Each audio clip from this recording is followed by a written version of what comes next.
Okay.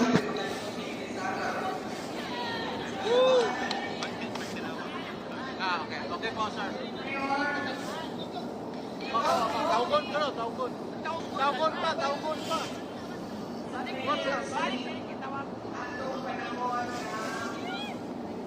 Unang term na po as in 2010 to 2013. Panunugin na opisyal sa League of Cities of the Philippines na nagpapundok sa mga mayor. Mayor lahat ng mga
So ito na po mga kababayan, finally ay naitaas na po ni Vice President Sara Duterte ang kamay mga kababayan dito po sa mga pambato ng Team Duterte dito po sa lalawigan ng Bohol. Ayan, so officially po ay kanyang tinaas ang kamay ng tatakbong governor mga kababayan dito po sa Bohol na si soon to be Governor Attorney Lim. Ayan.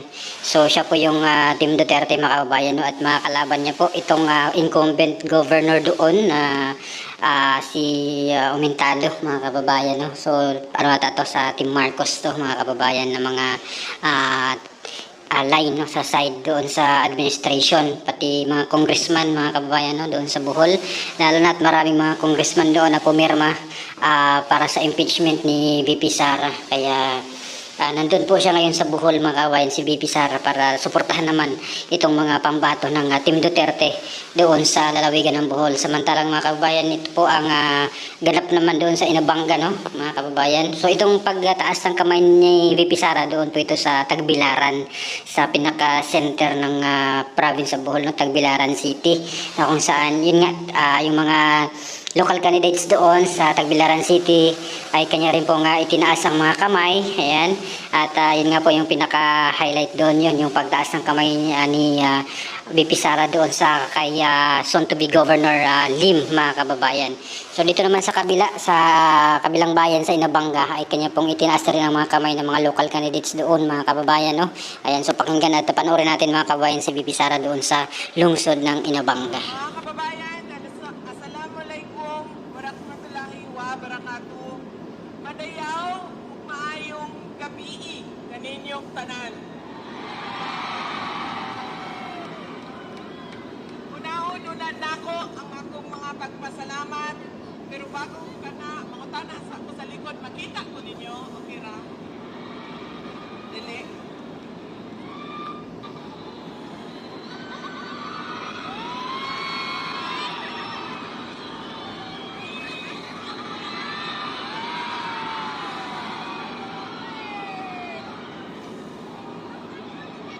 Unahon-usan ako ang akong mga pagpasalamat.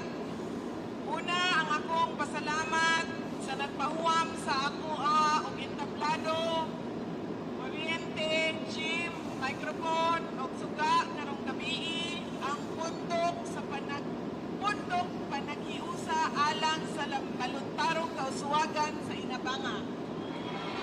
Ay, kay salamat. Thank you. Ang atuang Mayor Jose Jono Humamoy. Atuang Vice Mayor Roy G. Humamoy. Ang atuang SM members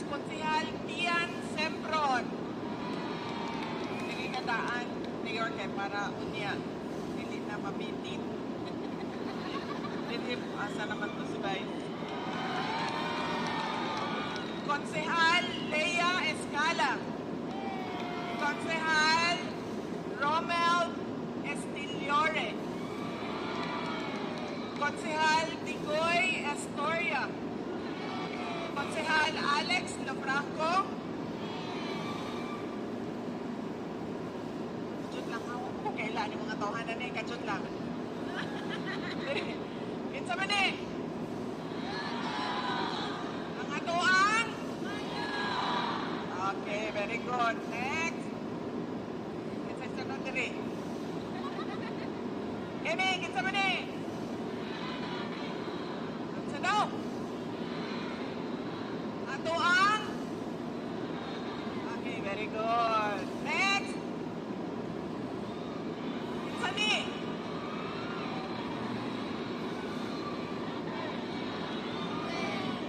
Kinsa ni? Atuan? Okay, very good. Kini?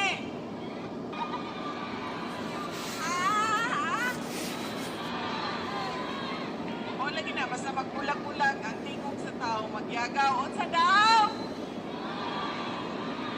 Pagka? Okay, very good. Kini? Unsa na to? Ha? Kinsa man ni? Pagka? Very good. Next. Kinsa ni? Pagka? Okay, very good. Klaro na ha? So yun po mga kababayan, no, yung pagbisita ni VP Sara ngayon doon sa lalawigan ng Bohol. Ayan, so una doon po siya sa Tagbilaran City at yun nga po ay kanya pong inendorso itong tatakbong governor mga kababayan doon sa province of Bohol at pagkatapos doon lumipat siya dito sa Inabanga, Bohol, no, another town, at kanya rin pong tinaas ang mga kamay ng mga local candidates po doon sa municipality of Inabanga at nagpasalamat po siya doon kasi binigyan siya ng stage, ng microphone, ng place, no? Kasi sa Bacolod mga kababayan nung nakaraan ay sinabi ni VP Sara na meron pong discrimination, no? Yung area na yon kasi siya po ay isang Duterte. Ayan, so tahasan na pong sinabi ni VP Sara doon mga kababayan yung Bacolod na meron pong discrimination. Mahirap daw maghanap ng stage doon sa Bacolod, Negros Occidental. At dito naman sa Bohol naman mga kababayan ay marami naman pong sumuporta rin sa kanila, no?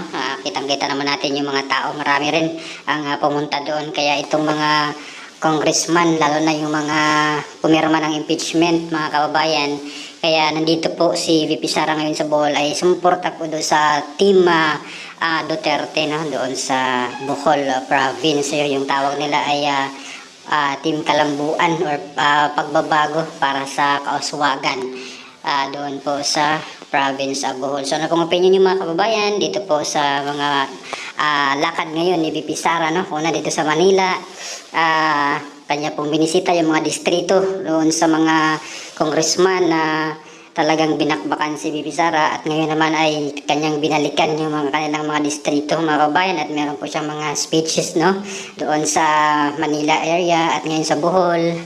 Ayan, sa Cebu nung nakaraan pumunta siya sa Karkar, no, at marami ring mga tao na nandoon pumunta sa event ni VP Sara. So ano pong opinion niyo mga kababayan? Please comment down below. Maraming salamat. God bless po sa ating lahat.